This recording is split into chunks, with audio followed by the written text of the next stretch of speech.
what got me interested in the Commem series, back when I started as a young adult collecting coins for the second time more seriously, was that I liked the fact that there were 50 different designs, whereas before I collected things like Morgan dollars and Peace dollars or Mercury dimes, but they all tended to look the same once you put them in an album.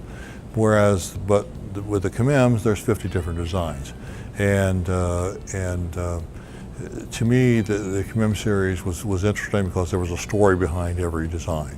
And there was a history, and there was the art that went into the designs, famous engravers and sculptors. There was low mintages. I mean, I grew up thinking that a 1909 SVDB was a really rare coin because they only made 900 and some thousand coins.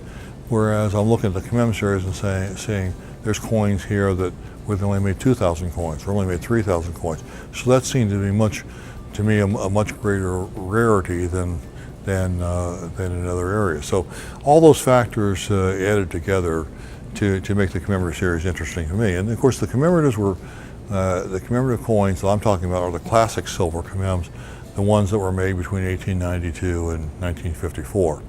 There are 50 different designs, and there's 144 different date and mint marks. And you can collect commemoratives in many different ways. Most people collect like a 50-piece typeset. Some people are more adventurous and go for the 144-piece set, which is a much more difficult set. But there are also ways you can collect within the Commem series. There are people that collect the Civil War issues, Antietam, Grant, Lincoln, and Gettysburg, and coins like that. There are people that collect the Oregon Trail issues because they were issued over a 13-year period. There's multiple coins, multiple mint marks, and it's a beautiful design. So they collect all the Oregons, or some people collect the Boones, or all the Arkansas. So there's many ways you can collect Commems, which is another interesting. But the nice thing, as I said, about the Commem series is that it's a very artistic series. Many of the coins would rank among the most beautiful U.S. coins ever made. Coins like the Pan Pac or the Texas, or there's many issues like that, the California, that are just absolutely gorgeous coins. And commemoratives tone in very beautiful colors because many of them were issued in cardboard or paper holders, and people left them since they weren't bought as a coin to put in circulation.